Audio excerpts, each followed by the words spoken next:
মানুষ যদি দুটা গালি দেয় চুপ করে থাকে, ও তার আমল নামা নিয়ে আল্লাহর সামনে দাঁড়াবে, আর কিয়ামতের মাঠে বহু নেকি ফ্রি পাওয়া যাবে। এটা কি জানেন? অনেক নেকি বিনামূল্যে ফ্রি আসবে আমল নামায়। কেন আসবে বলি হাদিসটা। নবী সাল্লাল্লাহু আলাইহি ওয়াসাল্লাম বলেছেন, তোমরা কি জানো সবচেয়ে বড় মিসকিনকে, দরিদ্র মানুষকে, মিসকিনকে? সাহাবীরা বলছেন, আমরা তো মনে করি যার সম্পদ কম সেই মিসকিন। নবীজি বলছেন, না, প্রকৃত মিসকিন সে ব্যক্তি নয়। প্রকৃত মিসকিন সে ব্যক্তি যে কিয়ামতের মাঠে উঠবে উহুদ পাহাড়ের সমান নেকি নিয়ে উঠবে। উহুদ পাহাড় দেখেছেন তো? বিশাল পাহাড়।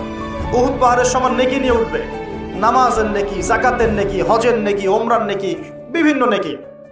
কিন্তু দেখবে সামনে বহু মানুষ দাঁড়িয়ে আছে। কেন দাঁড়িয়ে আছে? কারো কাছ থেকে টাকা নিয়েছে, টাকা শোধ করে নাই, কাউকে গালি দিয়েছে, কাউকে অন্যায়ভাবে অপবাদ দিয়েছে, কাউকে আঘাত করেছে, কারো উপর জুলুম করেছে ইত্যাদি। বিভিন্ন রকম মানুষের সাথে জড়িত পাপ ছিল, ঠিক আছে? কারো গীবত করেছে, কাউকে তহমত দিয়েছে ইত্যাদি।